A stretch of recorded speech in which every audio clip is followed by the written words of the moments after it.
commencer, puisque vous êtes à l'heure, donc les retardataires nous rejoindront. Merci d'être venus. Je vous préviens, j'essaye cette fois-ci de faire un live et que ça fonctionne, parce que la dernière session, on avait essayé et puis on n'avait pas eu la connexion. Donc vous étonnez pas si des fois je regarde mon portable, c'est pas que je suis folle, c'est juste que j'essaye d'inclure les gens qui ne sont pas avec nous et qui sont quand même avec nous derrière leur écran. Donc vous êtes là pour la session d'orientation et d'information de Campus France. La dernière fois, en fait, on avait juste fait un atelier d'orientation pour ceux qui avaient du mal à définir leur projet d'études.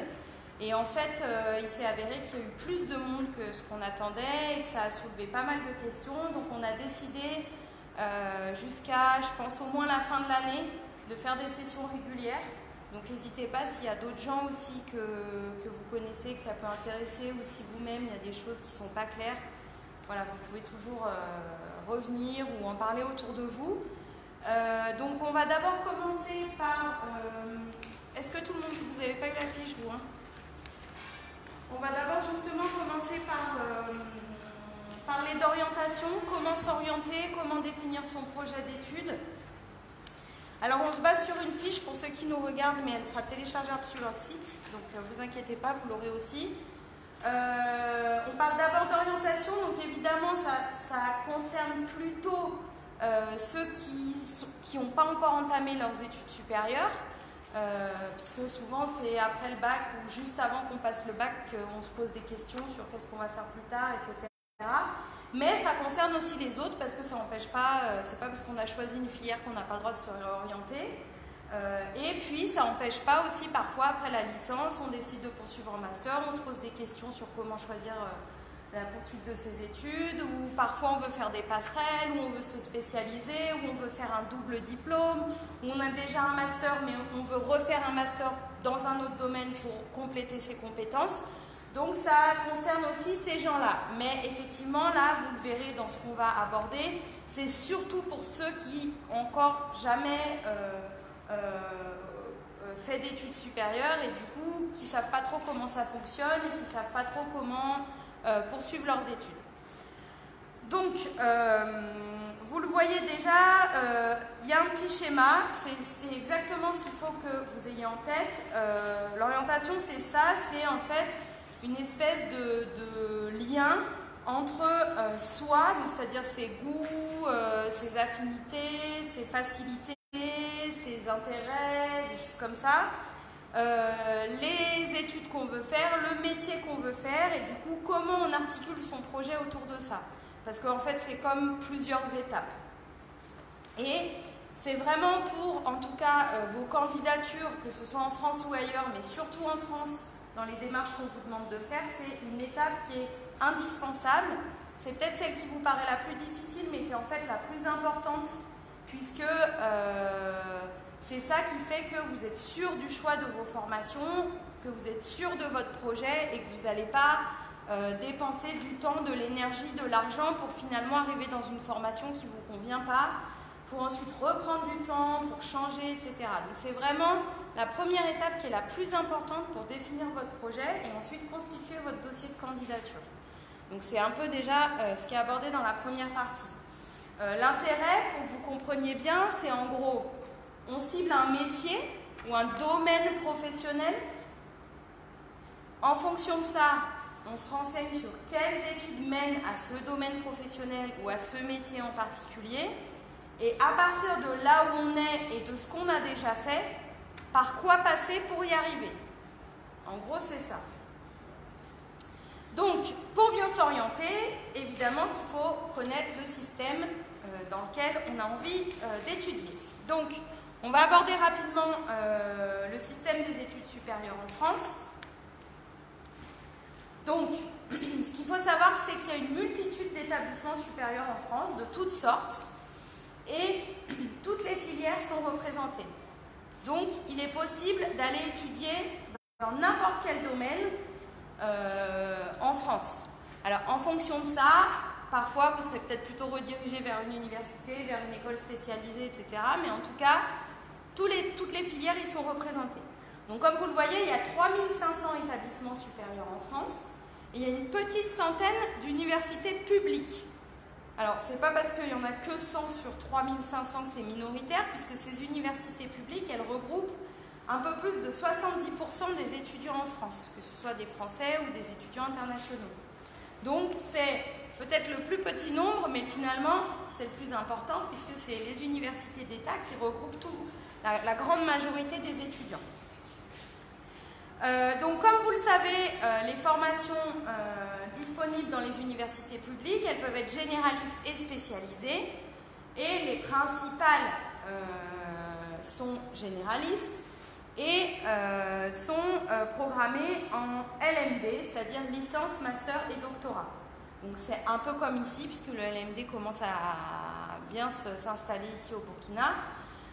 Vous avez d'abord 3 ans de licence, à l'issue desquels vous avez un diplôme de licence. Si vous vous arrêtez avant les 3 ans, vous avez un niveau, mais vous n'avez pas de diplôme. Donc vous avez 3 ans de licence, ensuite 2 ans de master, et puis ensuite, pour ceux qui veulent poursuivre encore, les 3 ans de doctorat, qui peuvent être un peu plus longs en fonction des recherches qu'on fait. Voilà. Il n'y a peut-être pas forcément besoin de rentrer dans les détails, parce que vous connaissez déjà le système LMD. C'est des années qui sont organisées en semestres, et en fonction, parfois des universités, mais souvent des filières, les semestres peuvent se compenser, peuvent être capitalisables, etc. Et ça vous donne des crédits. Et c'est ça, en fait, l'intérêt du système LMD, c'est que ça permet une équivalence des diplômes au départ européen, et puis maintenant, ça s'élargit au niveau mondial. Donc, c'est-à-dire que même si 2 établissements n'ont pas le même système de notation, le fait que vous ayez validé vos crédits fait que l'établissement sait que vous avez validé l'année et obtenu votre diplôme. C'est ça le principe du schéma commun du LMD.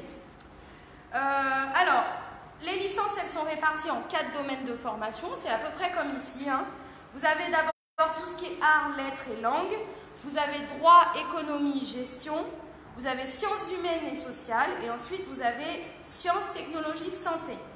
Ces 4 domaines de formation, ils sont déclinés en 45 mentions.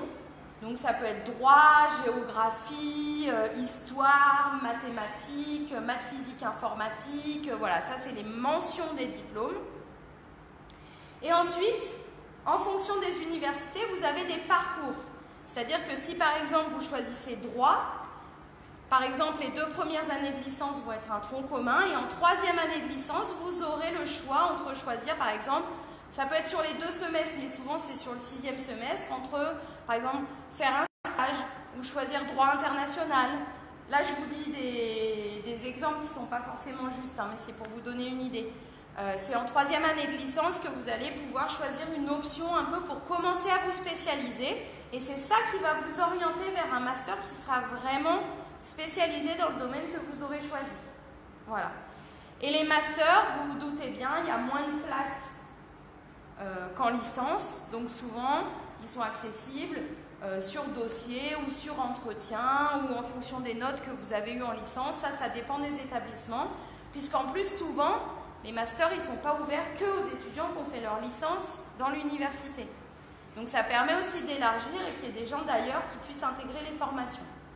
Donc ça, c'est les formations généralistes, les formations les plus représentées, celles qui regroupent le plus d'étudiants.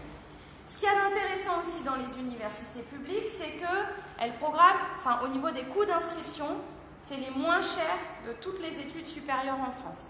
Parce que comme c'est des formations d'État, elles sont prises en charge par l'État.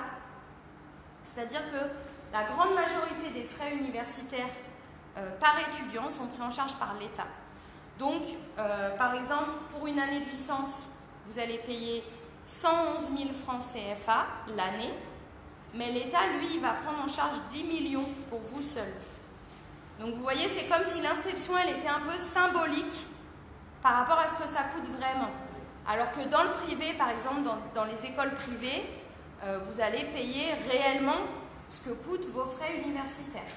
Donc, vous avez des formations qui vont parfois coûter très cher en fonction des écoles privées. Dans les universités publiques, vous avez aussi ce qu'on appelle, donc ça rejoint tout ce qui est formation technique, technologique, spécialisée. On a aussi ce qu'on appelle les diplômes universitaires de technologie, les DUT, qui sont programmés dans les instituts universitaires de technologie. Ici aussi, vous en avez un dans les universités publiques. Et le principe, c'est que le DUT, c'est une formation qui est plus courte, qui est professionnalisante, elle est sur 2 ans. Et ensuite, elle vous permet d'intégrer le milieu professionnel ou de poursuivre en licence pro pour ceux qui veulent poursuivre leurs études. En France, en tout cas, l'encadrement y est renforcé. Vous avez souvent aussi plus de cours pratiques que de cours théoriques. L'admission, elle y est sélective parce que c'est devenu des formations qui sont reconnues et qui sont vraiment valorisées au niveau professionnel, sur le marché de l'emploi, etc. Donc elles sont devenues de plus en plus sélectives, mais vous y avez aussi tout à fait accès, notamment par Études en France, par les procédures de candidature. Et ensuite, c'est ce que je vous disais, ça ne vous empêche pas de continuer vos études. Ensuite, vous avez 2 formats de formation qui sont un peu moins représentés. Les étudiants burkinabés, on va dire plutôt. Vous avez les cycles universitaires préparatoires aux grandes écoles. Donc là, ça vous permet à la fois de vous préparer à un concours pour rentrer dans une grande école, comme Sciences Politiques, Polytechnique, l'école des mines, des choses comme ça, et à la fois de suivre un cycle universitaire classique. Donc si finalement vous ratez vos concours, vous continuez votre cycle universitaire classique. Et vous avez aussi les DUST, qui sont un peu comme les DUT, mais là vraiment, comment dire, on va dire spécialisants, quoi, si on peut dire ça. Donc vous aurez, là vous avez des exemples, l'architecture, le cinéma, le spectacle, commerce et gestion, communication, journalisme, santé, social, paramédical. Voilà, vous avez vraiment des écoles qui sont spécialisées dans ces domaines-là et qui proposent des formations professionnalisantes dans ces domaines-là. Souvent le recrutement il se fait aussi sur dossier et parfois après plusieurs années d'études supérieures. Il y a certaines écoles dans lesquelles vous pourrez rentrer que si par exemple vous avez déjà fait un bac plus 2. Même s'ils ne vous demandent pas le diplôme de licence, ils vous demandent par exemple d'avoir obtenu un bac plus 2. Voilà. Et vous avez aussi les BTS, les brevets de techniciens supérieurs et les classes préparatoires aux grandes écoles qui sont accueillies souvent dans les lycées. Là par contre, vous postulez pas par études en France, vous postulez par un site qui s'appelle Parcoursup. On verra peut-être plus en détail tout à l'heure quand on abordera les procédures de candidature.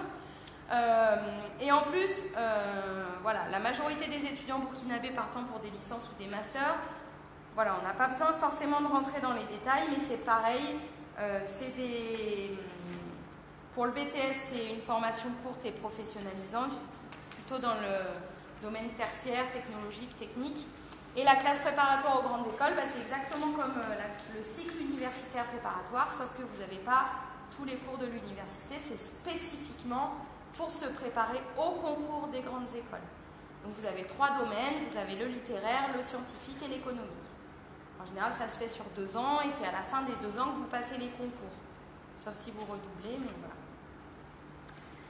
Et ensuite, donc, justement, vous avez les grandes écoles, la plupart elles sont publiques, donc c'est ce que je disais, vous avez les écoles de commerce, vous avez sciences politiques, vous avez les écoles polytechniques, les écoles nationales supérieures, vous avez certaines écoles nationales spécialisées comme les ponts et chaussées, comme l'architecture, des choses comme ça. Et souvent c'est des recrutements qui sont sur concours et donc vous avez besoin de vous préparer pour ça. Voilà. Et ensuite, tout le reste des établissements qui sont présents en France, c'est des écoles et universités privées. Donc là, en fonction des établissements, les coûts d'inscription changent, le type de formation change. Donc là, vous ne passez pas par Campus France pour candidater, donc on ne va pas rentrer dans les détails. Vous contactez directement les établissements pour vous y inscrire. Si vous êtes admis, c'est là que vous revenez vers nous. Mais tout y est représenté. Il y a certaines filiales que vous ne trouvez pas en école privée. Mais voilà, ça va être souvent des business schools ou des formations dans des domaines très particuliers comme l'hôtellerie, des choses comme ça. Voilà. En tout cas, il y a quand même plus de 3000 établissements, donc vous imaginez bien que tout est quand même possible aussi dans le privé. Donc ensuite, j'ai fait une petite liste de conseils pour vous orienter. D'abord, moi, ce que je pourrais vous dire, c'est que il faut bien réfléchir. c'est pas parce que on a fait par exemple une terminale littéraire qu'on est obligé de poursuivre en littéraire ou en sciences sociales. On a tout à fait le droit de choisir une autre filière qui nous paraît moins évidente en fonction de notre bac littéraire. Peut-être qu'on aura besoin de plus travailler ou de se remettre à niveau, mais c'est pas impossible. Ce que vous avez choisi au lycée ne vous détermine pas à vie dans un domaine. Et puis surtout, il faut se renseigner, parce qu'il y a aussi plein de métiers qu'on ne connaît pas. Donc c'est bien de parler aussi à vos professeurs, de parler à des gens qui sont autour de vous, comment ils ont choisi leur métier, est-ce que ça leur plaît, qu'est-ce qu'ils ont fait comme études, de venir nous voir nous pour en discuter, de discuter aussi entre vous, d'aller voir des articles sur internet. Ça prend du temps, mais c'est une étape qui est importante pour être sûr de choisir quelque chose qui vous plaît et qui vous correspond. Parce que parfois on pense que ça nous plaît, mais finalement quand on y réfléchit en fonction de son caractère, de ses goûts, de ses facilités à l'école, ça ne nous correspond pas tellement.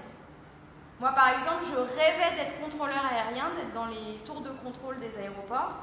Pour ça, il faut faire maths sup, maths spé et après faire l'école nationale de l'aviation civile. J'ai toujours été nulle en maths.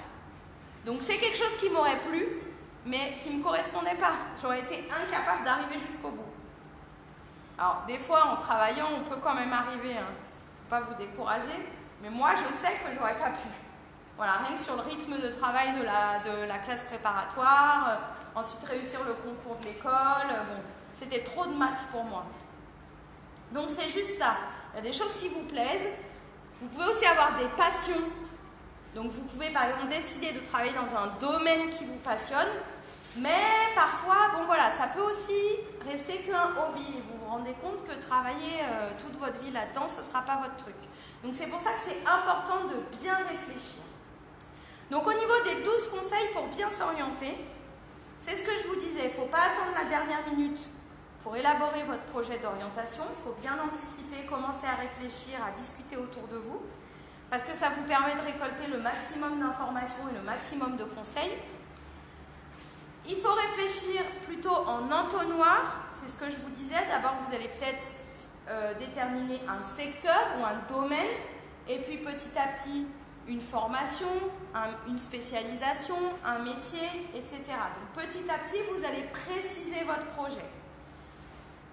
C'est ce que je vous disais, c'est bien d'en parler régulièrement autour de vous, avec vos professeurs, vos conseillers d'orientation, avec Campus France, avec vos parents, avec des gens que vous côtoyez qui peuvent être de bons conseils, parce que parfois on a beau faire ses recherches, avoir quelqu'un qui est de l'extérieur ou qui a déjà de l'expérience, c'est important. Il y a aussi beaucoup de domaines qu'on ne connaît pas, c'est ce que je vous disais, donc n'hésitez pas aussi, même si vous êtes plutôt attiré déjà par un domaine particulier, n'hésitez pas à aller voir peut-être d'autres choses, parce que parfois vous allez vous rendre compte que soit il y a des ponts entre ces domaines-là, soit finalement il y a un métier que vous ne connaissiez pas du tout et qui finalement vous plaît beaucoup. Donc ne vous restreignez pas trop dès le départ. Voilà, restez quand même ouvert à ce qui peut s'ouvrir à vous. Informez-vous sur les débouchés professionnels. Si par exemple vous décidez d'aller étudier en France mais que vous voulez revenir travailler au Burkina, dans l'idéal, après on peut toujours changer de projet au fur et à mesure. Au départ, on part dans l'idéal. Il faut viser haut. Par exemple, on se dit, je vais aller faire mes études en France, je vais aller jusqu'au master, je vais devenir ingénieur, puis je vais revenir au Burkina, ouvrir une entreprise ou quelque chose comme ça. Ça, au départ, par exemple, c'est votre projet. Vous pouvez tout à fait changer en milieu de parcours ou au fur et à mesure, ça va s'affiner en fonction de vos études.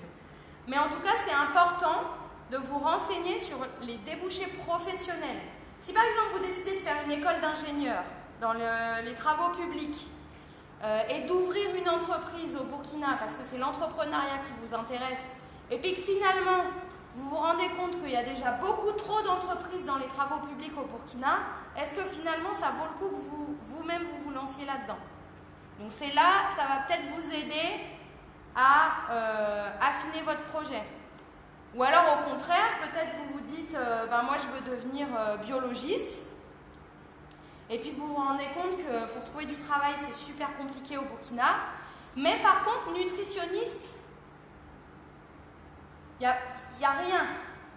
Donc Ça fait que je peux faire un parcours de biologie, me spécialiser dans la nutrition et avoir un débouché professionnel intéressant dans mon pays. Vous voyez? Ça reste le même domaine, ça reste quelque chose que vous avez choisi, mais au niveau de la finalité du projet, vous vous adaptez en fonction des réalités du marché de l'emploi et de ce qui existe là où vous voulez travailler. Voilà. Alors, si vous avez déjà au départ un projet professionnel, soit parce que vous avez commencé vos études supérieures, soit parce que vous êtes sûr du métier que vous voulez faire, renseignez-vous bien sur les études qui y mènent, parce que parfois vous pouvez être sûr que c'est telle voie universitaire qui vous y amène, alors qu'en fait il peut y avoir d'autres options. Voilà. Par exemple, vous avez des filières qui existent à la fois en formation généraliste, en licence master, à la fois en institut universitaire de technologie, à la fois en BTS et à la fois par exemple en alternance. Donc là, il faut que vous voyez qu'est-ce qui vous correspond le mieux dans le cadre des études et dans voilà, le rythme d'études et sur quoi ça ouvre. Voilà, c'est dans le même domaine, mais c'est des manières d'étudier différentes. Voilà, donc il faut bien vous renseigner là-dessus aussi. Donc je vous ai déjà dit, ne vous fermez pas de porte. Au départ, il faut viser haut et ensuite, au fur et à mesure, voilà, revenir, être un peu plus réaliste, revenir aux réalités, mais ça c'est ce que je vous disais au fur et à mesure dans l'entonnoir quand vous précisez votre projet. Fouillez sur Internet.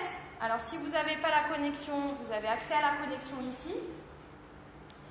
Même si vous n'êtes pas adhérent, vous passez me voir, on a un ordinateur à l'Espace Campus France, ou alors je vous fais un petit papier, vous avez accès à la connexion dans notre espace Culture Média, dans la médiathèque. Donc si ça peut vous aider pour vos recherches, pour faire votre dossier de candidature ou pour voilà, définir vos projets, il n'y a pas de souci, vous pouvez passer me voir. Sur la fiche, on vous a mis quelques liens pour vous aider justement à vous renseigner sur voilà, comment s'orienter, comment mieux écrire mon projet, etc. Donc ça c'est important parce que souvent, nous on est là pour répondre à vos questions, mais souvent vous posez des questions auxquelles vous avez déjà les réponses ou auxquelles vous auriez pu trouver vous-même les réponses.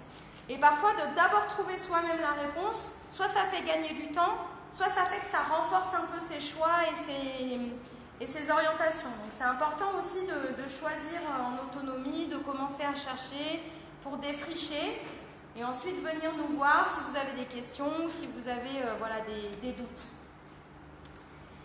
Ce qui est important aussi, c'est qu'il faut que ce soit vos choix personnels.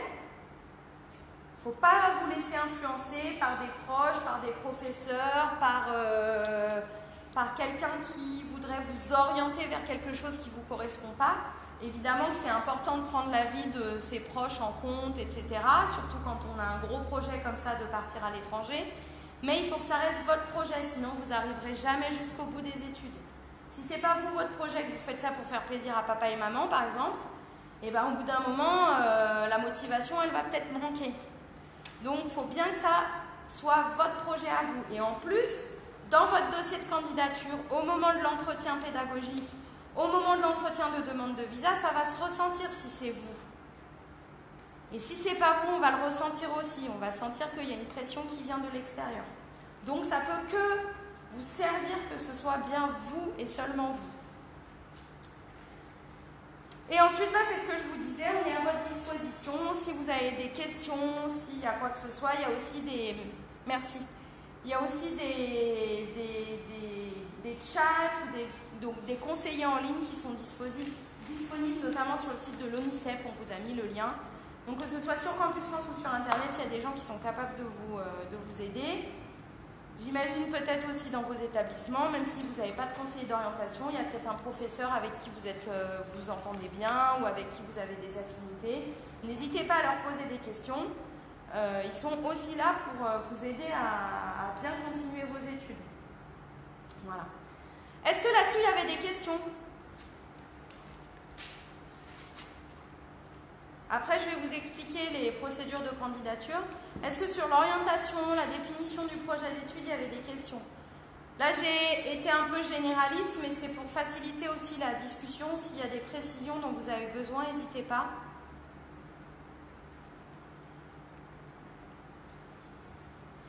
Oui. Je voulais savoir si les classes préparatoires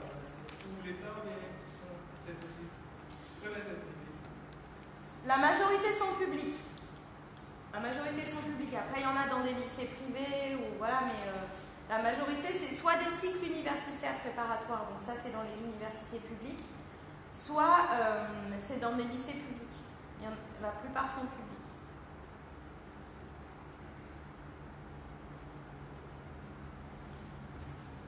Vous aviez d'autres questions?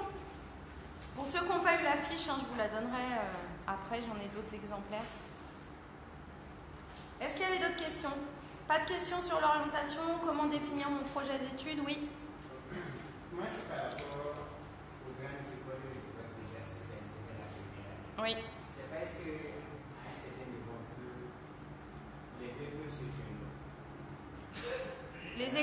Les écoles spécialisées, et puis quoi, vous dites?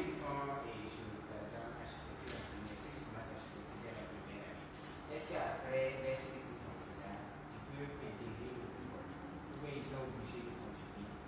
Alors, il y a plusieurs réponses par rapport à votre question. Soit c'est une réorientation, soit il y a des passerelles effectivement qui sont possibles. Vous pouvez commencer un cycle d'ingénieur dans une école d'ingénieur et puis ensuite rejoindre une autre formation par une passerelle. Donc c'est tout à fait possible de passer d'une formation à l'autre. Après, si c'est des domaines qui n'ont rien à voir, parfois il faut soit refaire un dossier, soit reprendre l'année qu'on a déjà fait. Ça dépend des acquis, des prérequis qu'on demande aussi dans les formations. Mais il y a tout à fait des passerelles qui sont possibles entre les formations et entre les établissements. Oui. Ça arrive aussi qu'on commence un cycle en université puis qu'on le finisse en école d'ingénieur. Effectivement.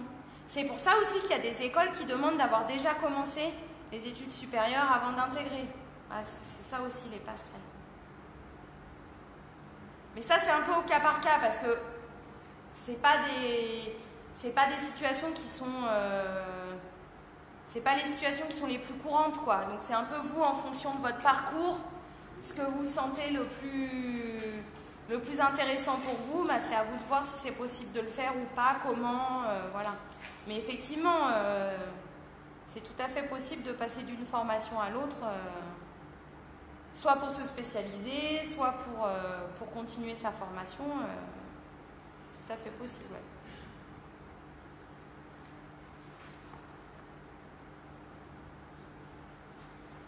Donc ça va, tout le monde a à peu près compris comment choisir sa formation, parce que du coup c'est ça aussi qui va vous aider à écrire vos motivations pour votre dossier de candidature. Si vous savez pourquoi vous avez choisi ce domaine-là et pourquoi vous avez choisi cette formation-là en particulier, ça va forcément vous aider à écrire vos motivations. En gros, les motivations, il faut qu'elles expliquent que dans la vie, vous voulez faire tel métier ou travailler dans tel domaine et que du coup, vous savez que pour ça, il faut faire telles études et que vous pensez que la formation que vous avez choisie est la meilleure et pourquoi c'est la meilleure à vos yeux. Voilà. Pas d'autres questions? Bon, de toute façon, vous aurez l'occasion d'en reposer. Donc, au niveau des candidatures Campus France. Donc, le principe en fait de Campus France, c'est d'alléger toutes vos démarches de candidature, vos démarches administratives, à la fois de candidature et ensuite de demande de visa. Et on vous accompagne pour préparer votre projet, élaborer vos dossiers, répondre à vos questions en fonction des besoins que vous avez. Vous êtes toujours en autonomie et nous, on est là pour répondre à vos questions et faciliter vos démarches. Donc, les procédures Campus France, elles concernent les candidatures en licence master et aussi en DUT, en cycle universitaire préparatoire aux grandes écoles et en école d'ingénieur, en école de commerce, voilà, dans certaines écoles spécialisées. Vous pouvez postuler pour n'importe quel niveau d'études. Si par exemple actuellement vous avez commencé votre première année de licence et que vous voulez partir l'année prochaine en deuxième année, c'est tout à fait possible. Si vous allez finir votre licence cette année, obtenir votre diplôme et que vous voulez partir pour un master, c'est possible. Si vous êtes en M1 et que vous voulez aller faire votre M2 en France parce que la spécialisation elle n'existe pas ici par exemple, c'est possible aussi. Donc vous pouvez partir pour n'importe quel niveau d'études, c'est juste que les procédures, elles changent un peu en fonction de votre projet. Pour les premières années, donc d'université, et les candidatures en école d'architecture, c'est la procédure qu'on appelle demande d'admission préalable. Pour ça aussi, j'ai les fiches ici, hein, je vous les donnerai tout à l'heure. Et là, vous pouvez, pour les premières années, choisir jusqu'à 3 établissements. Et le principe, en fait, c'est que vous faites un seul dossier de candidature pour ces 3 établissements.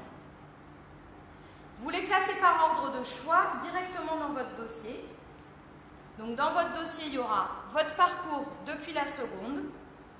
Il faut que vous scanniez vos justificatifs pour les intégrer dans votre dossier. Donc, pour postuler en première et deuxième année, il faut les bulletins trimestriels de la seconde, la première et la terminale. Ceux qui postulent en première année, normalement, ils vont passer le bac cette année, donc vous n'avez pas vos notes de terminale. Vous mettez l'attestation d'inscription et le programme des matières. Et dans votre dossier, en plus de justement des scans de vos justificatifs, il y aura les établissements que vous avez choisis et les motivations qui expliquent pourquoi vous les avez choisis. Donc, pour les premières années, vous allez les classer par ordre de choix, choix 1, choix 2, choix 3. Et c'est le vœu numéro 1 qui va recevoir votre dossier en premier. Si vous êtes admis, les 2 autres, ils ne vont pas recevoir. Par contre, si vous êtes refusé, c'est le deuxième qui va recevoir. Si vous êtes admis dans le deuxième, le troisième ne va pas recevoir, et ainsi de suite. À partir de la deuxième année de licence et jusqu'en Master 2, c'est la même procédure. C'est le même dossier que vous faites, sauf que la période de candidature est plus longue et que vous pouvez choisir la licence. Donc L1, L2, L3, bon, en fonction de là où vous en êtes dans vos études. Et si actuellement vous êtes en cours d'année, on se doute bien que vous n'avez pas vos notes, donc attestation d'inscription, programme des matières. Pour tout le monde, quel que soit le niveau d'études dans lequel on postule, si en plus de ça, vous avez fait des petites formations, si vous avez fait des stages, si vous avez travaillé, vous pouvez aussi ajouter les attestations, si vous estimez que c'est intéressant dans votre dossier.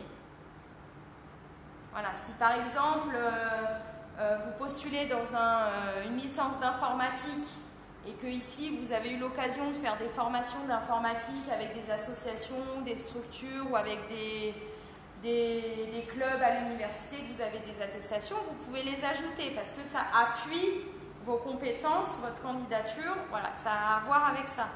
Si vous postulez en licence de droit et puis que vous avez été vendeur chez Orange Monnaie, vous pouvez tout à fait dire que vous avez déjà travaillé, que vous avez, voilà, vous vous êtes débrouillé vous-même pour payer vos études, ça a de l'intérêt. Mais mettre voilà, votre attestation de travail ou votre contrat de travail alors que ça n'appuie pas votre candidature, c'est peut-être pas utile. Donc là, c'est vraiment à vous de juger ce qui est le plus intéressant pour vous. Voilà. Une fois que vous avez fait donc tout ça, ça se fait sur Internet, c'est le dossier numérique. Une fois que vous avez fait ça, que vous l'avez validé, vous revenez nous voir. Il faut payer les frais d'adhésion à Campus France qui couvrent en fait vos candidatures et votre accompagnement. Ils sont de 60 000 francs. Donc vous venez simplement nous voir pour nous dire que vous avez fini le dossier numérique. On vous donne une fiche d'adhésion à Campus France. Vous allez déposer directement les frais d'adhésion à la banque et ensuite vous revenez nous voir avec la fiche d'adhésion remplie, le reçu de la banque, 2 photos d'identité, la copie de votre pièce d'identité. Tout ça, c'est sur les fiches que je vais vous donner. Un point sur votre dossier, de détailler peut-être certains points de votre dossier. Si par exemple dans votre parcours ou dans vos motivations, il y a des choses qui nous paraissent intéressantes, on va les développer avec vous.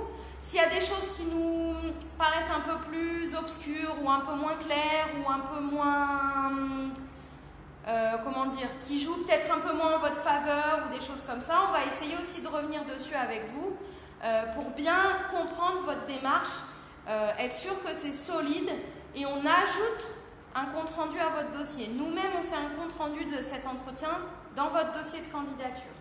Et c'est à ce moment-là qu'il est soumis aux universités et qu'elles peuvent se prononcer sur votre candidature. Comme c'est sur Internet, c'est en temps réel que vous avez vos réponses et que vous pouvez suivre vos candidatures. Voilà. Voilà pour les grandes étapes des procédures que vous avez à suivre. Pour tout ce qui est BTS, classe préparatoire, vous devez passer donc par un site, c'est ce que je vous disais, qui s'appelle Parcoursup. C'est un peu la même chose, c'est un dossier que vous faites sur Internet et c'est quand vous avez une admission que vous revenez nous voir et qu'on intègre ça à votre dossier Campus France, puisque tout étudiant qui part étudier en France est obligé de passer par Campus France avant d'aller demander son visa. Ça permet simplement qu'on vérifie avec vous si tout est OK avant que vous alliez vous présenter au consulat et ça allège aussi vos démarches de demande de visa. Voilà. Et puis après, toutes les écoles qui ne sont pas ce qu'on appelle connectées à Études en France, la plateforme numérique sur laquelle vous faites vos dossiers, et bien là, vous candidatez directement auprès de ces établissements-là et si vous avez une admission, vous revenez vers nous. Soit si vous aviez déjà fait un dossier, on l'intègre à votre dossier, soit à ce moment-là, vous faites un dossier un petit peu plus léger pour pouvoir aller demander votre visa. Voilà. Parallèlement à ça, évidemment, on est là aussi pour répondre à vos questions, préparer votre projet, vous parler des réalités de la vie en France pour les étudiants, savoir comment s'organiser quand on veut partir là-bas, quelles démarches on aura à faire en arrivant sur place, parce que là, c'est les premières démarches que vous faites avec Campus France, mais ce n'est pas les dernières, parce qu'arrivé là-bas, vous avez aussi encore beaucoup de démarches administratives à faire pour finaliser vos inscriptions à l'université, pour la protection santé, pour les logements, pour avoir des aides de l'État pour votre logement. Bon, voilà. Donc il y a énormément de démarches, vous le savez, les Français, on est un peu réputés pour ça, on aime les papiers, on aime les dossiers, on aime les photocopies. Donc le principe, c'est qu'on vous accompagne, mais aussi ça vous aide à vous préparer pour la suite, parce qu'une fois arrivé là-bas, nous, on ne sera plus là pour vous aider à faire vos dossiers, et papa, maman non plus. Donc l'intérêt, c'est aussi quand même de vous aider à être le plus autonome possible pour vous préparer au mieux à arriver en France dans les meilleures conditions. Voilà. Et dans votre espace Campus France, il y a aussi des documents qui sont disponibles pour vous aider à la fois à l'orientation, à la fois à préparer votre projet, à mieux connaître par exemple la ville où vous allez aller, à vous renseigner sur la France, qu'est-ce qu'il y a à faire là-bas, les choses comme ça. Donc là justement, on a reçu des nouveaux documents. Donc là, j'en ai choisi quelques-uns pour vous les présenter parce qu'on vient tout juste de les recevoir et puis c'est sur l'orientation. Mais vous voyez, c'est des choses comme ça, comme le DICO des métiers. Vous avez 600 métiers à découvrir dedans. Donc à la fois il y a peut-être celui auquel vous avez pensé, mais à la fois dans le même domaine il peut y en avoir d'autres que vous ne connaissez pas. Donc ces documents-là, ils sont disponibles à l'espace Campus France, vous pouvez les consulter sur place et si vous êtes adhérent ou si vous avez déjà déposé votre dossier, vous pouvez les emprunter, les emmener à la maison, certains. Vous avez ça, vous avez un petit guide pour les étudiants étrangers qui vont faire leurs études en France, sur justement comment se préparer, faire attention à quoi, un peu ce qu'il faut respecter quand on est étudiant en France, les réalités aussi des étudiants africains en France, des choses comme ça. Donc ça c'est hyper intéressant. Sur l'orientation, vous avez des choses comme bien choisir sa formation à l'université, le guide des formations après un bac plus 2, bac plus 3. Ça c'est ce que je vous disais. On parle encore d'orientation même quand on a notre licence par exemple. Donc c'est intéressant.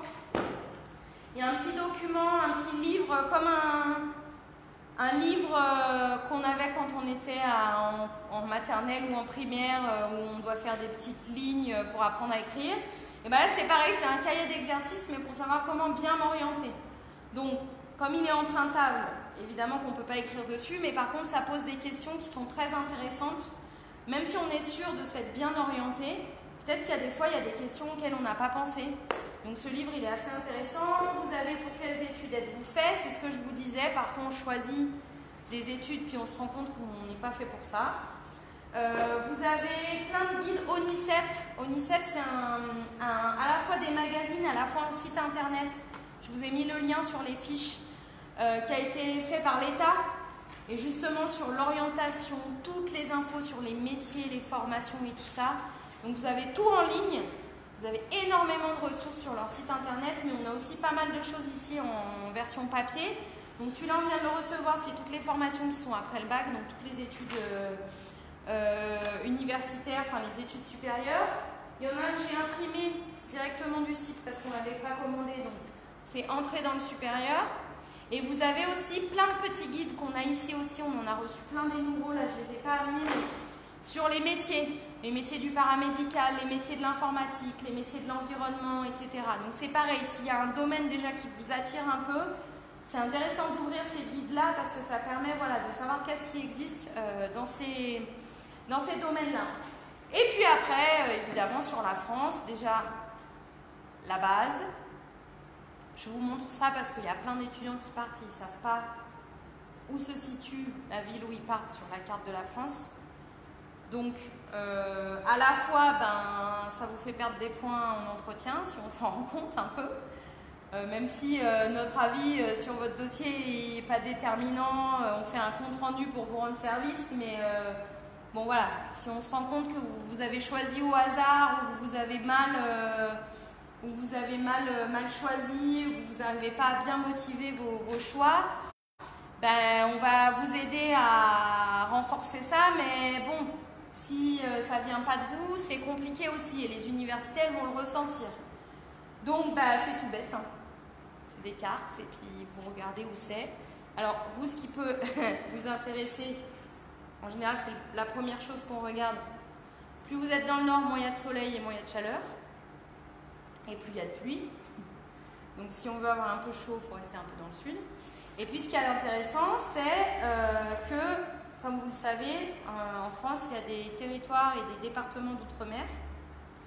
Donc le fait de ne pas choisir au hasard aussi, ça fait que si on n'a pas envie de se retrouver à l'île de la Réunion, qui est à côté de Madagascar, qui est française et qui a aussi une université publique, il faut avoir regardé sur une carte où se trouve l'université de la Réunion. Voilà. Et puis on a aussi tout plein de guides sur les musées en France, sur les week-ends à faire quand on est en France, sur la vie culturelle, sur des choses un peu plus larges pour mieux découvrir son futur pays d'accueil, commencer à se renseigner dans quoi on va atterrir, voilà. Donc ça c'est aussi de la curiosité, de la culture générale, mais ça peut aussi vous donner des idées et des plans pour préparer votre arrivée, parce que par exemple dans certains guides on va vous conseiller des endroits où dormir pas cher et tout ça, donc parfois quand on arrive ça peut être intéressant. Voilà, est-ce que vous aviez des questions là-dessus? Oui. Par exemple ici, je postule à Campus France. Oui. Oui. Est-ce que je peux faire ma demande de visa ailleurs? Oui, tout à fait. Alors, pour ceux qui n'avaient pas entendu la question c'est si j'ai fait ma démarche Campus France au Burkina, est-ce que je peux faire ma demande de visa dans un autre pays? Vous pouvez tout à fait le faire. La seule chose à faire, c'est qu'il faut que vous nous demandiez un transfert de dossier. Au moment où vous avez fait le choix de votre établissement, on transfère votre dossier. Si par exemple vous voulez faire votre demande de visa en Côte d'Ivoire, on transfère votre dossier à Campus France Côte d'Ivoire. Parce que vous êtes quand même obligé de passer par Campus France avant d'aller demander votre visa. Donc souvent c'est nous qui vous expliquons comment fonctionnent les démarches de demande de visa. Donc de toute façon, même si vous allez dans un autre pays, il faut quand même montrer que vous êtes passé par Campus France. Voilà, mais c'est tout à fait possible, oui. Et surtout, les candidatures, elles ne dépendent pas de votre nationalité. Elles dépendent de votre lieu de résidence. Si vous êtes un Guinéen qui vit au Burkina, vous déposez votre dossier Campus France au Burkina. C'est en fonction de là où vous vivez. Même si, par exemple, on va dire que votre adresse, elle est à Ouaga parce que votre grande famille est à Ouaga et que vous avez fait toute votre vie à Ouaga, mais qu'en ce moment vous étudiez à Bobo, vous déposez à Bobo parce que la plupart du temps vous êtes à Bobo. Et comme vous avez pas mal de démarches à faire et d'aller-retour à faire à l'espace Campus France, c'est vraiment là où vous vivez qu'il faut déposer. Voilà. Même si vous partez en stage, par exemple, si vous partez 6 mois en stage à Ouaga, c'est mieux de déposer à Ouaga parce que même si ce n'est pas vraiment là que vous vivez, au moment où vous devez déposer les candidatures, vous êtes à Ouaga. Donc il faut aller au plus pratique. Voilà. Mais après, ça n'empêche pas que si par exemple vous avez fait vos démarches à Bobo et vous partez en stage à Abidjan, que vous puissiez faire votre demande de visa à Abidjan parce qu'après vous voulez partir directement de là-bas. Ça c'est possible.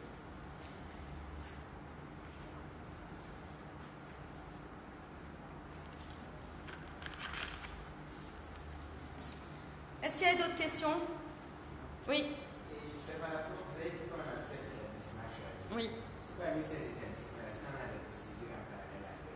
Donc, comment vous pouvez décider qu'un niveau de choisir encore 3 établissements? C'est déjà totalisé dans les 7 personnes à venir en parallèle. C'est dans les 7. C'est 7 maximum.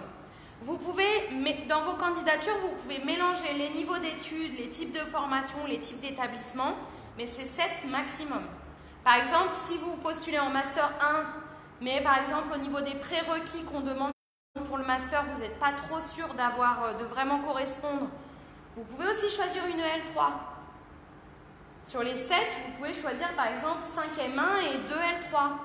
Ou alors peut-être vous allez vous rendre compte qu'il n'y a que 3 formations qui vous intéressent le plus. Vous allez postuler que dans 3 formations. Ou alors vous allez postuler, si vous voulez postuler en première année, vous allez postuler dans 3 licences 1 et dans 4 DUT. Vous voyez? Voilà. Alors au niveau des dates de candidature, je ne vous ai pas précisé. Normalement ça commence le 15 novembre, mais on vient d'apprendre que ça allait peut-être être décalé. Alors, ça ne vous empêche pas de commencer à préparer votre dossier de candidature, puisque comme vous avez un compte, tout s'enregistre au fur et à mesure sur votre compte sur Internet. Mais pour l'instant, on ne sait pas à quelle date vous pourrez valider votre dossier numérique et ensuite aller payer les frais d'adhésion. Depuis toujours, c'est le 15 novembre. Cette année, ça risque de changer parce qu'apparemment, il y a un peu des modifications au niveau ministériel. Pour l'instant, malheureusement, on ne connaît pas la date. Ce sera forcément d'ici la fin de l'année, mais on ne sait pas si c'est fin du mois de novembre, si c'est juste décalé de quelques jours, de quelques semaines, on ne sait pas pour l'instant. Donc le mieux, c'est de bien vous préparer, vous scannez vos justificatifs, vous les rentrez dans votre dossier. La seule chose que vous ne pourrez pas faire, c'est insérer la liste des établissements que vous avez choisis, parce que ça, c'est à la date d'ouverture de la candidature que vous pourrez le faire. Mais le mieux, c'est que vous listez vous-même vos établissements, vous écrivez vos motivations tranquillement à côté, et dès que c'est ouvert, vous faites et vous validez. Voilà, donc suivez Études en France si vous ouvrez votre compte, suivez la page Facebook de Campus France aussi, parce que c'est là qu'on publie les actualités, les infos pratiques et tout. Et puis le site internet aussi, parce qu'à chaque fois nos actualités, on les met sur le site aussi. Donc voilà, dès qu'on aura des nouvelles, on vous tiendra au courant, mais pour l'instant, on ne connaît pas la date exacte. Voilà. Pour les premières années, vous aurez jusqu'en janvier pour postuler, pour les autres jusqu'en mars. Voilà. Est-ce qu'il y avait d'autres questions? Oui.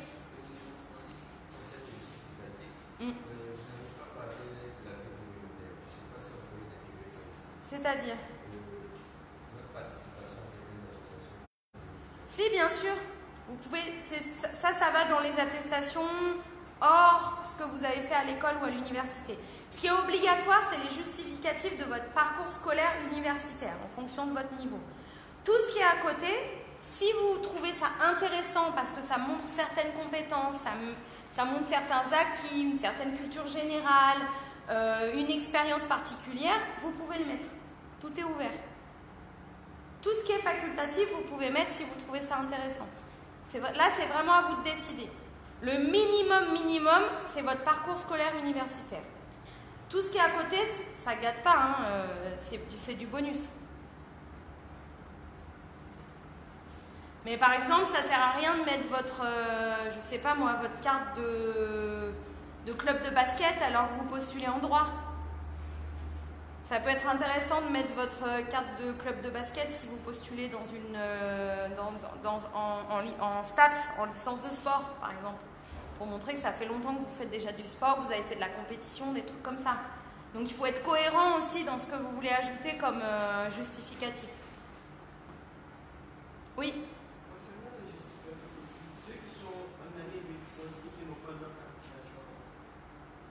C'est ce que je disais tout à l'heure, au niveau des justificatifs, on se doute bien que vous êtes en cours d'année. Donc, si vous n'avez pas fini votre année, vous mettez les justificatifs que vous avez. Donc, c'est-à-dire soit, en fonction de la période où vous postulez, l'attestation d'inscription et le programme des matières. Parce que si là, vous postulez d'ici la fin de l'année, vous n'aurez même pas fini le premier semestre, normalement. Donc, l'attestation d'inscription et le programme des matières. Et puis sinon, si vous postulez un peu plus tard, peut-être que vous aurez eu le relevé du S5. Donc, vous mettez juste le relevé du S5. Ça dépend ce que vous avez en main, en fait. Mais on se doute bien qu'en novembre-décembre, vous n'avez pas de notes encore, quoi. Donc ça, c'est pas grave. Mais par contre, si par exemple, vous postulez en master alors qu'actuellement vous êtes en L3, il faudra bien montrer au moment de la demande de visa au plus tard que vous avez obtenu votre licence. Donc il faudra bien que vous ayez fini, validé et eu l'attestation de licence avec les relevés de notes. Si vous n'avez pas soutenu, par exemple, vous aurez pas, c'est pas la peine d'aller demander votre visa. Vous vous doutez bien que si on n'a pas fini la L3, on ne peut pas commencer un M1. Hein? Oui. Et si c'est à peine de concours, on peut toutefois faire la demande à peine de concours. C'est-à-dire? Si on a eu d'avoir l'attestation de demande. Bah après, ça dépend parce que la rentrée en France, c'est septembre-octobre. Donc si, là, les candidatures qui commencent, oui, c'est vrai que je ne l'ai pas précisé, les candidatures qui commencent là, d'ici la fin de l'année, c'est pour la rentrée de septembre-octobre 2019. Et il y a très peu de rentrées décalées en France. Donc, si, par exemple, là, actuellement, vous êtes en L3 et que vous voulez postuler en M1 pour septembre 2019 et que votre soutenance, elle sera programmée qu'en novembre ou décembre 2019, c'est pas la peine. Soit vous postulez en L3, soit vous redécalez pour postuler pour septembre 2020. Vous voyez? Vous avez une question? Par exemple, une licence obtenue il y a peut-être 2 ans dessus. Oui. Ça pose un problème ou c'est pas? Alors, je ne sais pas si tout le monde a entendu la question, c'était est-ce que si on a obtenu sa licence ou son diplôme il y a un an ou 2 ans ou 3 ans en arrière, est-ce que ça pose un problème? Ce qu'il faut savoir, c'est qu'en France, on a le droit aux études à tout moment de la vie. Qu'on en ait déjà fait ou pas fait, qu'on en ait fait, qu'on ait travaillé, qu'on ait arrêté, qu'on veuille reprendre, on a le droit aux études à tout moment de la vie. Donc ça ne pose pas de problème. Par contre, ce qui est important, qui peut jouer dans vos candidatures, c'est de montrer que dans les 2 ans où vous n'avez pas poursuivi vos études, vous n'avez pas été complètement inactif. Voilà. Vous avez travaillé, vous avez fait des stages, vous avez, je sais pas, fait du bénévolat. Ici, il y a beaucoup d'informels, mais si c'est le cas, on le mettra, nous on le met dans votre dossier au moment de l'entretien, parce qu'on n'a pas toujours des justificatifs. Mais l'important, c'est de montrer ce que vous avez fait pendant que vous n'étiez pas à l'université. C'est juste ça. Mais ça pose aucun problème. Moi-même, j'ai fait une licence. Après, j'ai fait un diplôme d'université, puis je me suis arrêtée parce que j'en avais marre des études, j'ai travaillé, et 2 ans après, j'ai repris un master. 2 ou 3 ans après, j'ai repris un master. Parce que par rapport au métier que je voulais faire, je me suis rendu compte que c'était mieux pour moi si j'avais un master. Voilà. Et j'ai très bien pu être admise dans un master.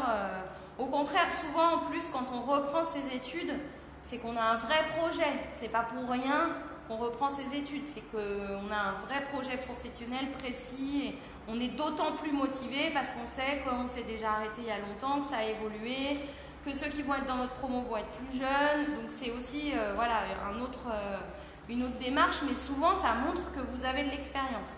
Et en plus, si vous avez travaillé, c'est tout bénéf pour les formations parce qu'elles peuvent accepter quelqu'un qui a déjà de l'expérience et qui peut la partager avec ses camarades. Souvent pour les masters aussi, c'est des choses qui jouent. Que vous ayez fait des stages ou déjà travaillé, en fonction du domaine, mais en général, ça plaît au master parce que voilà, ça montre que votre projet professionnel, il est solide. Voilà. Est-ce qu'il y avait d'autres questions? Je sais pas. Non, là, il n'y a pas de questions. Oui. Choix des universités. Par exemple, pour un étudiant qui a sa licence en génie civil, lorsqu'on fait des recherches sur les écoles, on est souvent orienté dans les instituts polytechniques. Je ne comprends pas bien. Par exemple, on parle de diplôme d'ingénieur et de master. Oui.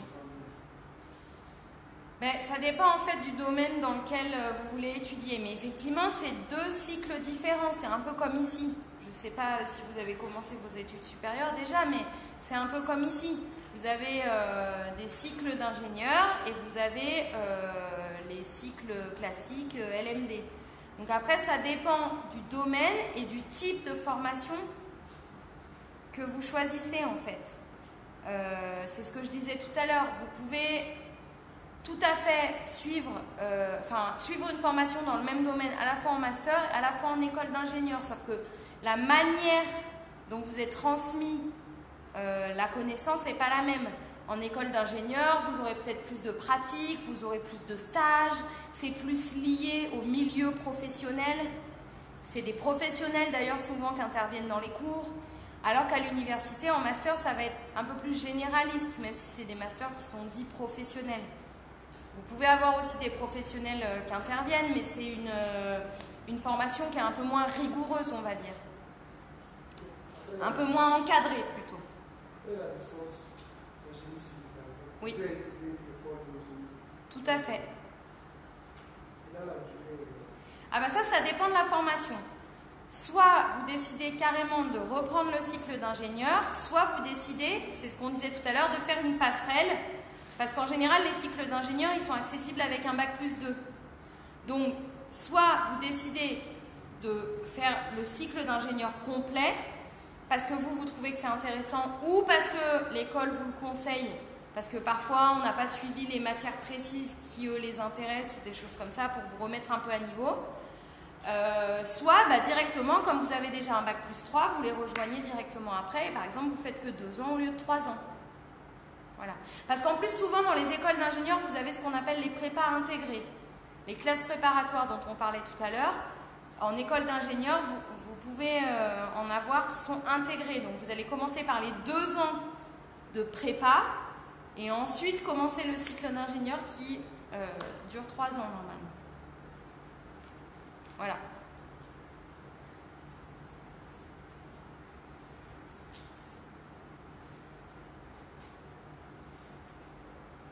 Oui.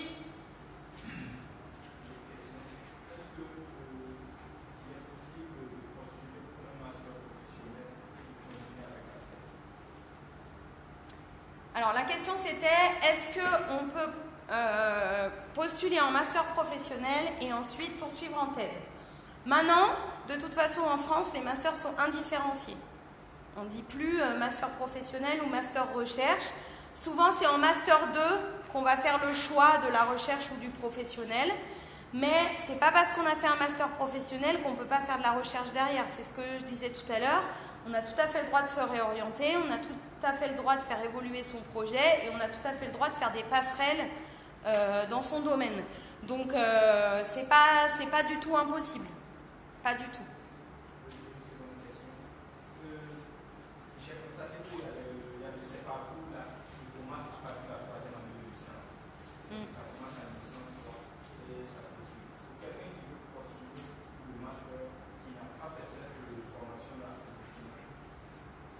Est-ce que vous avez des exemples? Parce que là, je ne vois pas de quoi vous parlez.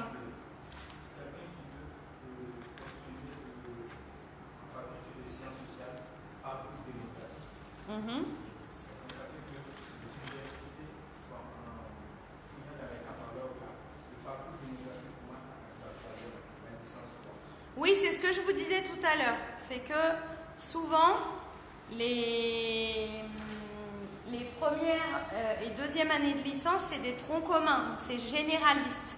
Et c'est en 3e année que vous commencez à vous spécialiser.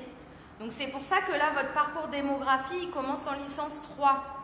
C'est parce que sûrement que la licence, ça dépend de géographie, non? Voilà. Donc par exemple, la licence généraliste, ça va être géographie. Parcours démographie, parce que en L3, vous pouvez par exemple choisir géographe, géographie, démographie, et puis moi j'en sais rien. Moi je connais pas ce domaine, mais histoire géo, je dis n'importe quoi. Et du coup, vous allez choisir entre les 3 au moment de choisir vos options de licence 3. En licence, c'est en licence 3 qu'on commence à se spécialiser. En master, c'est en master 2 qu'on se spécialise. C'est la même chose en fait. Donc c'est pour ça que le parcours là, il commence en 3e année et qu'après vous pouvez poursuivre en master. Voilà. Pour quelqu'un par exemple qui ici avec une licence en mathématiques et qui aimerait postuler pour un master 1 en démographie, est-ce qu'on peut l'accepter? C'est qu'il n'a pas une licence en histoire? Alors, Alors, pour quelqu'un qui a fait, la question c'est pour quelqu'un qui a fait une licence 3 en mathématiques, est-ce qu'il peut postuler en France en master de démographie? Alors, l'important, quelle que soit la formation dans laquelle vous voulez postuler, c'est de vous renseigner sur les critères d'admission et les prérequis demandés. Quand vous allez sur les sites internet des universités, sur les pages des formations qui vous intéressent, il faut regarder les critères d'admission. Dedans, il y aura écrit ce master est accessible en ayant suivi une licence dans tel ou tel domaine. Ou alors, ce sera écrit il faut avoir suivi telle et telle matière en licence. Et puis après, il y aura effectivement des critères un peu plus précis, rarement la moyenne, mais ça peut arriver, ou il faut déjà avoir un projet professionnel, il faut avoir un projet de stage, voilà, parfois il y a d'autres critères ensuite. Mais en tout cas, tout ça c'est écrit sur les pages des formations. Donc en fonction des formations sur lesquelles vous vous renseignez, s'il y a écrit que le master démographie est accessible avec une licence de mathématiques, vous pouvez tout à fait y postuler. Maintenant, à vous de regarder aussi les matières qui vont être enseignées en master. Et si vous-même, vous voyez qu'il y a des matières que vous n'avez jamais étudiées, bah, soit vous décidez de reprendre une 3e année pour vous remettre à niveau, soit vous vous dites qu'il faut travailler avant de commencer le master, vous-même de votre côté. Voilà. Je ne sais pas si j'ai bien répondu à votre question. Ouais? Oui? Est-ce que parmi les établissements représentés ici, il y en a sous forme d'internat? Alors, non. Il y a des internats dans les lycées, donc pour tout ce qui est BTS ou classe préparatoire, je pense qu'on peut y accéder. Maintenant, au niveau des études supérieures, c'est plus des internats. Il y a les cités universitaires, il y a des chambres universitaires, des résidences étudiantes. Mais on ne parle plus d'internat pour les études supérieures. Les internats, c'est plutôt pour les études secondaires. Parce que c'est des dispositifs qui sont intégrés aux établissements. Et ce qui est intégré aux universités, c'est les cités universitaires. Voilà. Donc après, vous pouvez en faire la demande en tant qu'étudiant burkinabé, mais vous n'êtes pas prioritaire. Ceux qui sont prioritaires, c'est les boursiers du gouvernement français, qu'ils soient français ou pas, parce qu'il y a aussi des étudiants internationaux qui profitent de la bourse, ou français. Et ensuite, s'il reste de la place, donc il y a des endroits où les universités, elles gardent de la place pour les étudiants qui viennent d'ailleurs, parce qu'elles sont conscientes que c'est compliqué de s'installer quand on ne connaît pas.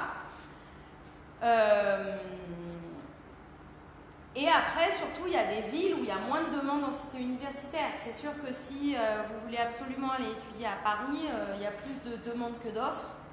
Donc vous vous doutez bien qu'en n'étant pas prioritaire, déjà en étant prioritaire c'est compliqué, mais en n'étant pas prioritaire, vous vous doutez bien que vous n'aurez pas de place. Mais si vous êtes dans une ville secondaire, où du coup c'est plus facile pour les étudiants, en tout cas français, de prendre plutôt un appartement en ville ou quelque chose comme ça, bah vous aurez peut-être plus de chances d'avoir une chambre en cité U. Ça dépend en fait. Mais après, il y a plein d'autres dispositifs possibles pour le logement. Ça, c'est des choses auxquelles vous vous préparez en temps et en heure, sur lesquelles on peut aussi vous accompagner. Oui. Concernant le logement, dans ce cas, c'est après l'admission qu'on commence les démarches. Alors, en ce qui concerne le logement, est-ce que c'est après l'admission qu'on commence les démarches? C'est à vous de voir. Si vous voulez chercher un logement dans 7 villes différentes, si vous avez postulé dans 7 villes différentes, vous pouvez commencer avant les admissions. Mais selon moi, c'est un peu mettre la charrue avant les bœufs, quoi, parce que ça veut dire que du coup, vous cherchez très en avance. Donc, il y a des logements, ça se trouve, qui vont se libérer à la fin de l'année universitaire, parce qu'il y a des étudiants qui vont partir. Si vous commencez à chercher en janvier, ils sont toujours là, donc voilà. Et puis ensuite, tant qu'à faire, autant attendre de savoir dans quelle ville on va pour chercher, quoi. C'est quand même plus efficace, quoi. Après, c'est mon avis personnel, hein. Si vous voulez commencer à vous renseigner dans toutes les villes où vous voulez postuler, il n'y a pas de problème, vous pouvez, hein. Mais c'est vrai que du coup, ça prend plus de temps et puis ça multiplie les recherches, quoi, c'est tout. Il y avait une autre question là. Peut-être par rapport au sept choix. Si par exemple, vous rendez compte que la formation que vous souhaitez faire là, résume à trois établissements. Et que donc, naturellement, il vous faut les 4 à vous. Non, je vous arrête tout de suite. C'est 7 établissements maximum, mais ce n'est pas obligé de choisir 7 établissements. C'est juste un chiffre plafond. Si vous choisissez 2, vous choisissez 2. Si vous choisissez 5, vous choisissez 5. On ne va pas vous obliger à en choisir 2 pour compléter les 5 que vous avez choisis. C'est en fonction de votre projet d'études et des formations qui vous paraissent pertinentes pour votre projet. On ne va pas vous obliger à en choisir 7 s'il y en a 4 qui existent ou qui vous intéressent. Au contraire, ça ne sert à rien de se dire je vais en choisir 7 exprès parce que c'est comme si ça multipliait mes chances. Autant en choisir 7, comme ça j'ai 7 chances d'être acceptée. Sauf que si vous en choisissez 4 et que c'est hyper solide et que vos motivations elles sont super solides et que vous savez très bien expliquer pourquoi c'est ces 4-là et pas d'autres, il n'y a pas de raison que vous ne soyez pas admis. Vous voyez ? Il y avait une autre question par rapport à ça ou c'était ça du coup votre préoccupation ?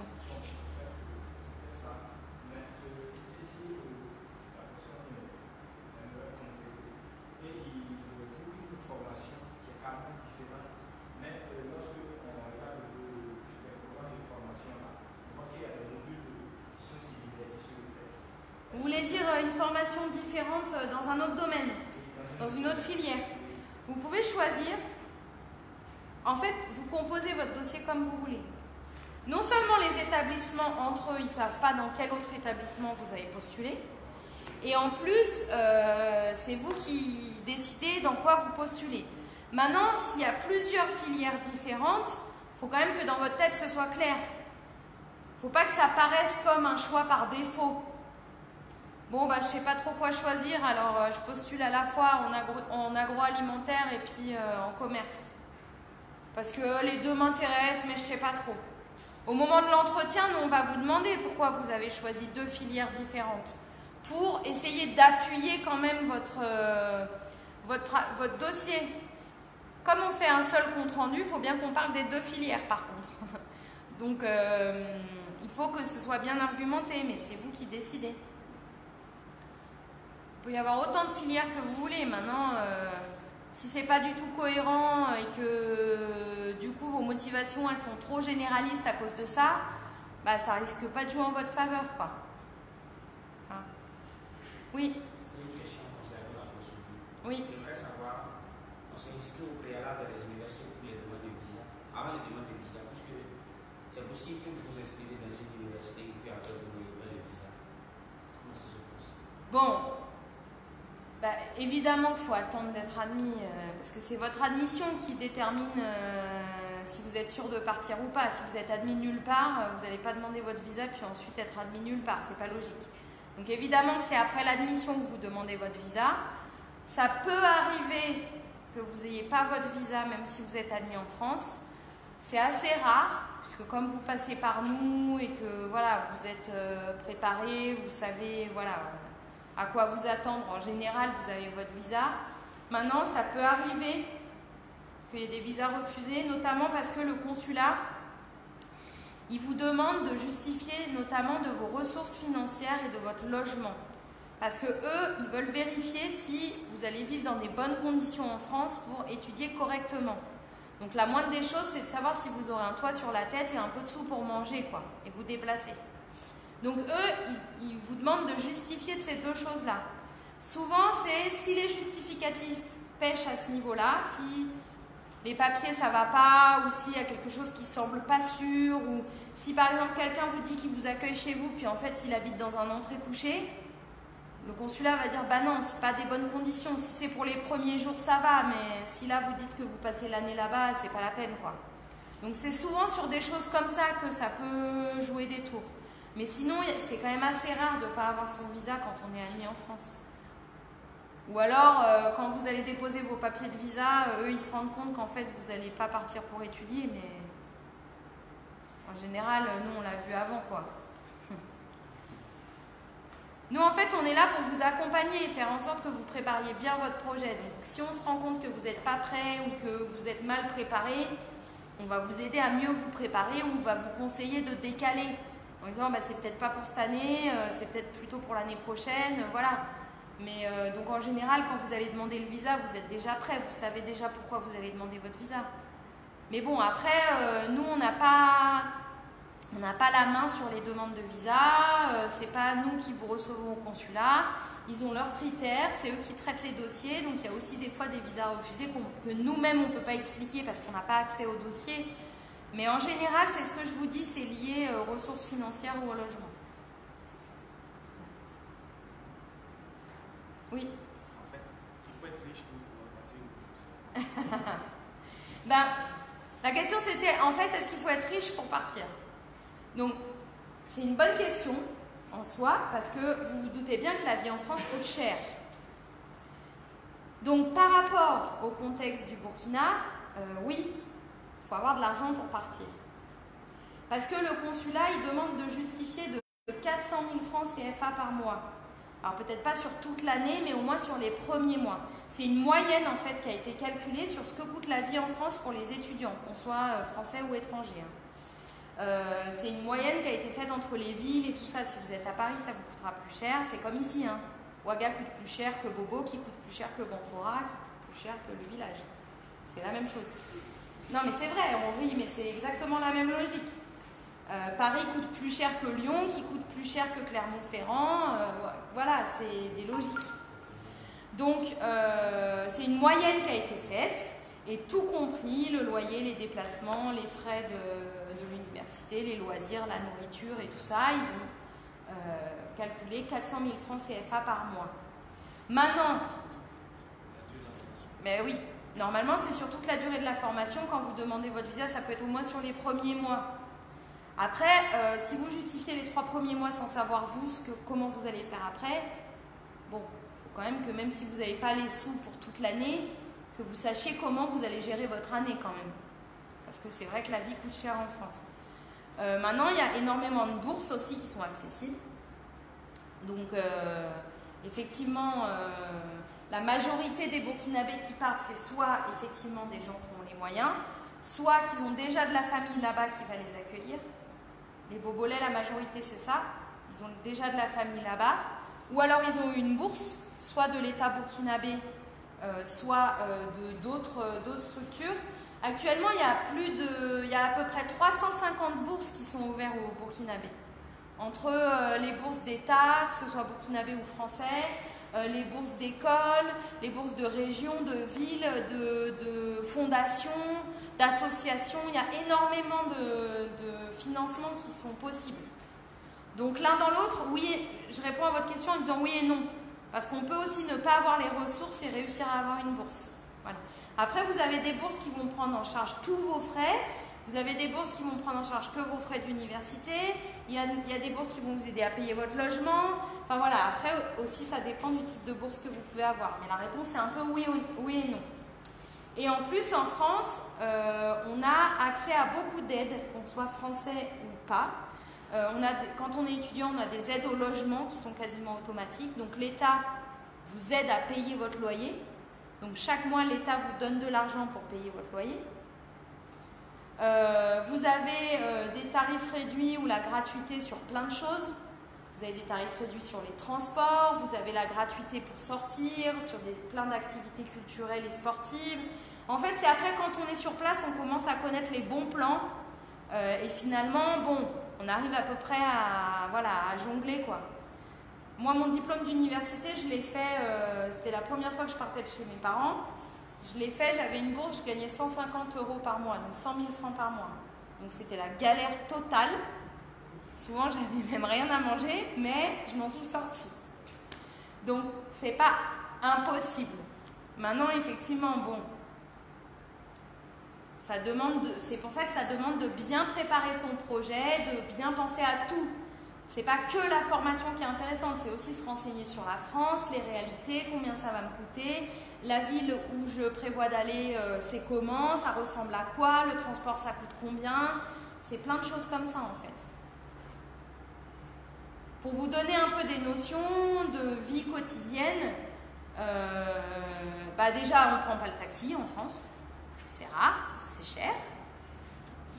Donc on prend plutôt les transports en commun, les bus, le métro, le tramway, etc. En moyenne, on va dire qu'un ticket de transport pour 1 heure de trajet, par exemple, vous pouvez faire tous les trajets que vous voulez pendant 1 heure avec votre ticket. En moyenne, il vous coûte 1000 francs. Donc vous allez plutôt prendre un abonnement mensuel qui va vous permettre de faire tous les allers-retours que vous voulez, autant de fois que vous voulez dans le mois. Mais là, du coup, forcément, ça va vous coûter peut-être 50 €, 60 €. Donc oui, c'est des gros budgets par rapport à nos réalités d'ici.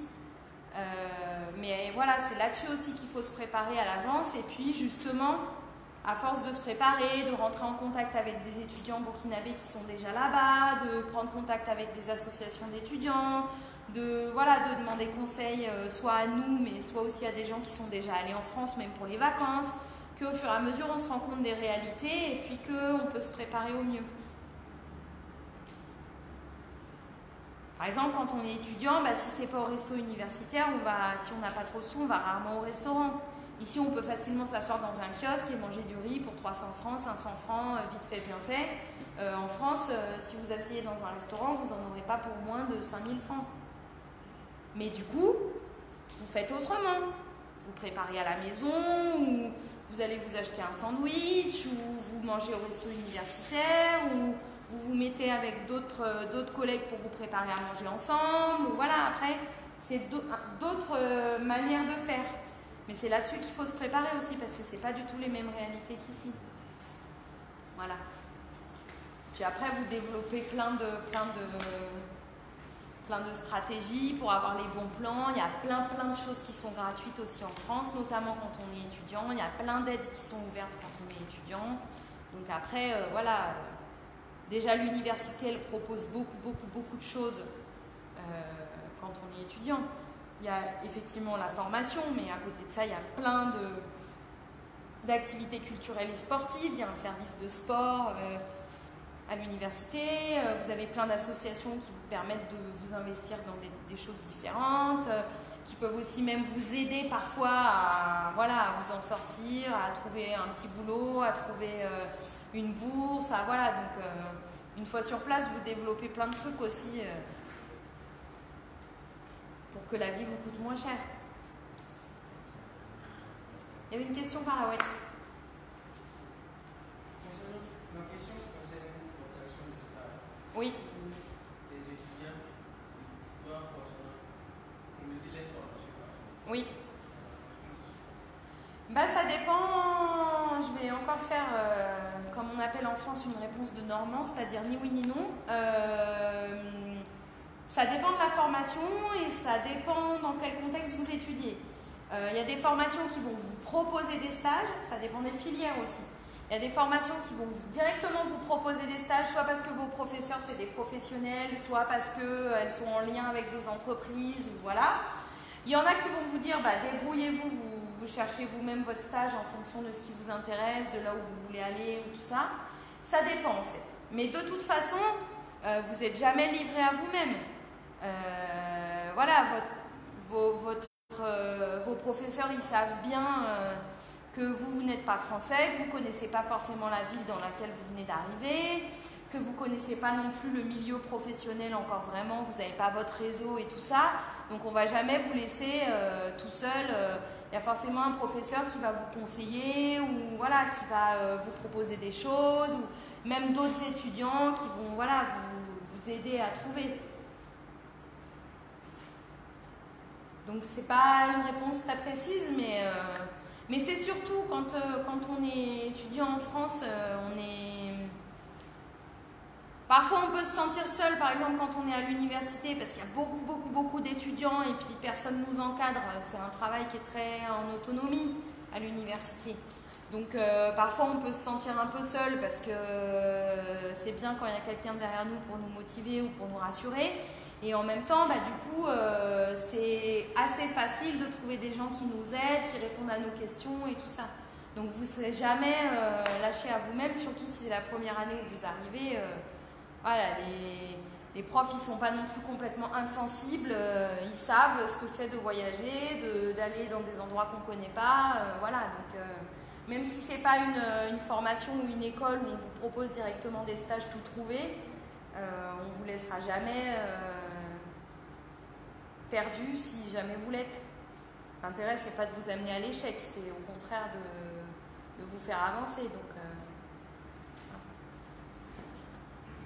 oui. La question, c'est quel est le rôle de Campus France sur l'accompagnement des étudiants aussi? C'est-à-dire qu'en France, on voit souvent des écoles, des programmes de bourse. Si jamais on a de la bourse, comment est-ce que Campus France accompagne ça? Alors, au niveau des bourses, ce qu'il faut savoir déjà, c'est que Campus France, ce n'est pas un service qui attribue des bourses. Nous, on a fait un moteur de recherche sur le site de Campus France qui vous permet de chercher les bourses auxquelles vous pouvez prétendre. Il y a tous les détails dessus, les dates de dépôt de dossier, etc. etc.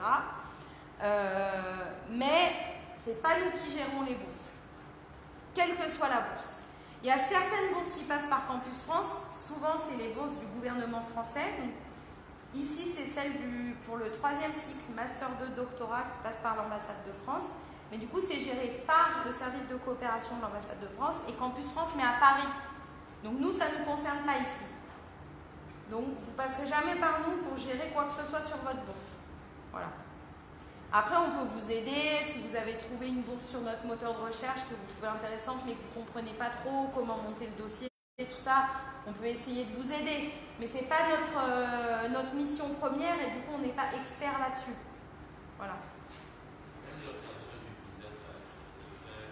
Alors nous, on vous explique quel dossier il faut mettre en place, on vous explique quel papier il faut réunir, comment ça fonctionne et tout ça. Si vous avez des doutes, on répond à vos questions. On peut essayer avant votre rendez-vous de demande de visa de vérifier avec vous si tout est OK, mais c'est pareil, on n'est pas expert, on n'est pas non plus des employés du consulat, donc on n'a pas la vérité absolue sur ces questions-là.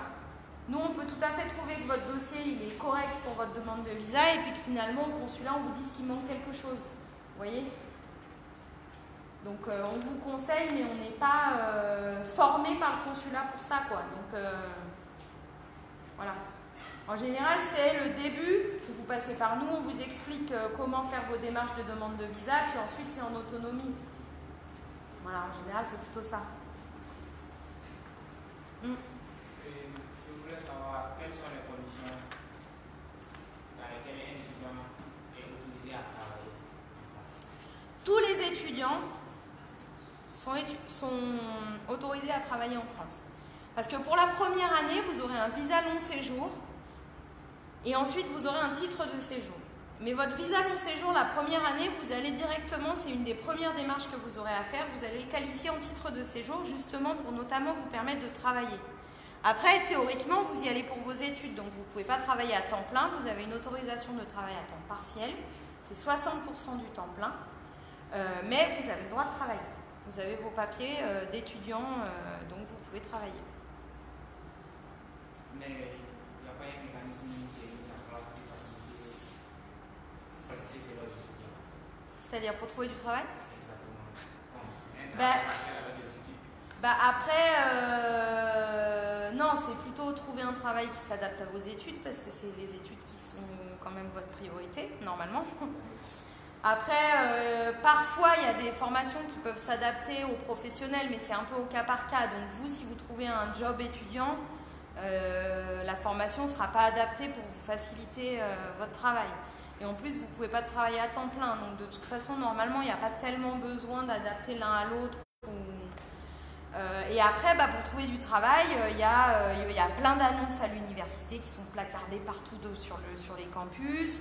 Il y a des sites internet, il y a le CRUS qui est comme le CNU ici. Il y a des associations étudiantes. Il y a, voilà, après, c'est des recherches d'emploi comme ici. Hein. On galère pareil. Hein. Mais voilà, il y a plein de lieux où il y a des annonces de jobs étudiants en plus d'internet. Voilà. Et souvent, ce qu'il y a d'intéressant, c'est quand vous arrivez bien rentrer en contact avec le service international de l'université, parce qu'ils ont vraiment pour mission quand même de vous accueillir. Et en plus, il y a des postes réservés aux étudiants au sein des universités. Donc si vous n'arrivez pas trop tard et que votre profil paraît intéressant, vous pouvez même travailler carrément directement à l'université. Donc ça, quand vous arrivez, vous pouvez demander au service international voilà, s'il y a des postes qui sont vacants, des choses comme ça. Mais ça, c'est pareil, souvent c'est quand on est sur place que c'est plus facile, quoi. C'est difficile de trouver du travail sans rencontrer l'employeur ou sans être sur place pour connaître les réalités de la ville. Voilà. Il ne faut pas non plus que vous trouviez un job qui soit à l'opposé de chez vous, si ça vous rajoute des frais de transport, des choses comme ça. Voilà. Il faut faire en fonction des réalités aussi. Mais vous avez tout à fait le droit de travailler à temps partiel.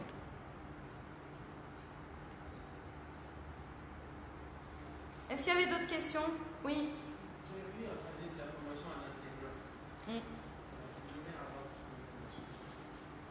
Alors ça, il y a plusieurs formations qui sont possibles en alternance. Par contre, pour votre première année, en tant que primo-arrivant, vous n'avez pas le droit à l'alternance. Donc il faut faire une première année en France pour ensuite pouvoir accéder à une formation en alternance. Parce que normalement, au moment où vous postulez en alternance, vous devez déjà avoir un employeur.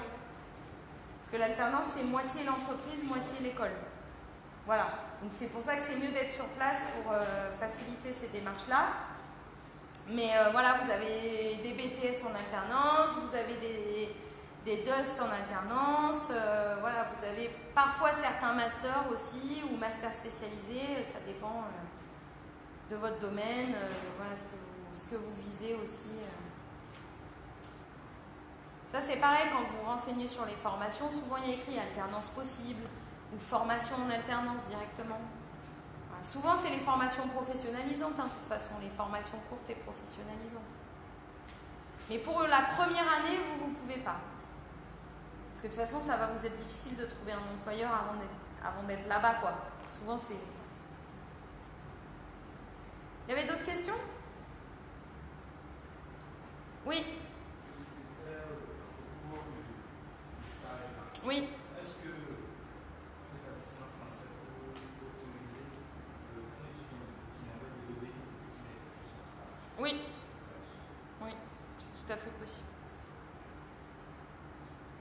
Ceux qui n'ont pas entendu, ils demandaient si on pouvait faire son stage au Burkina quand on a un stage dans son parcours. On peut tout à fait le faire.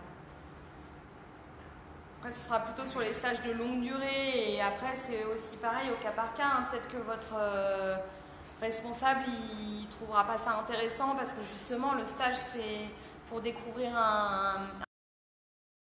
l'occasion aussi de découvrir le milieu professionnel français que vous ne connaissez pas.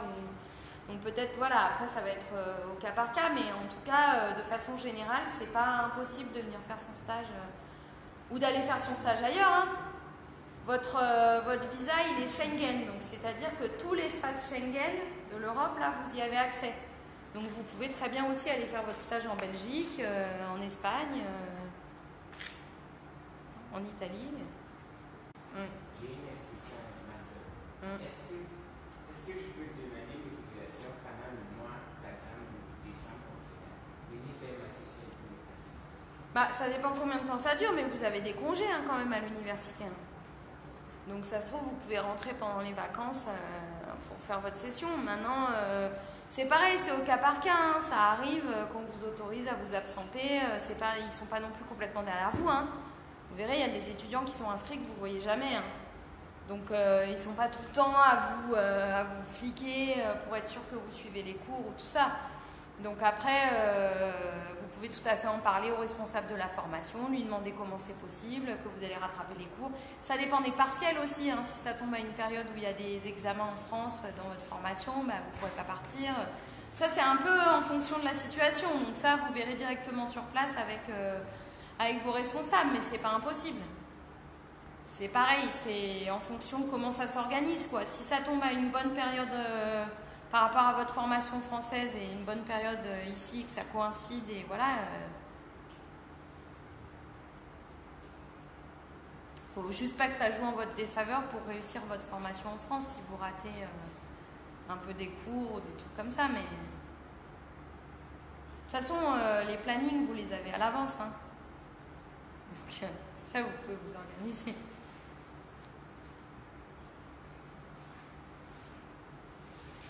Puis, souvent en master, il y a plus d'autonomie, il y a moins de cours, vous travaillez plus en autonomie. Donc, c'est peut-être là-dessus aussi que vous pouvez jouer pour réussir à boucler les deux, quoi. Il y a d'autres questions? Pas d'autres questions? Bon, ben, normalement, la prochaine session, ce sera d'ici une quinzaine de jours.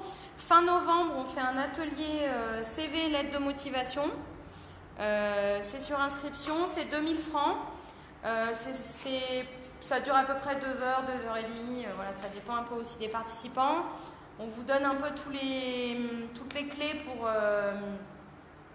rédiger ces outils qui sont indispensables à vos candidatures, à la fois à l'université, mais à la fois dans le professionnel. Vous en aurez besoin un jour de toute façon. Donc, il y a une partie théorique, puis il y a une partie pratique aussi où on vous montre comment mettre en page, on vous donne des modèles. Si vous avez déjà CV et lettre de motivation, vous pouvez aussi y participer si vous voulez les perfectionner. Donc, pour vous inscrire, soit vous passez par moi, soit directement au secrétariat de l'IF. Et puis, en décembre, c'est un mois sur deux. Un mois sur deux, on fait l'atelier. Un mois sur deux, on fait ce qu'on appelle Ciné-Campus. C'est une projection de films ou de documentaires qu'on fait sur un domaine particulier pour découvrir en fait la France, les études en France dans ce domaine-là. Voilà.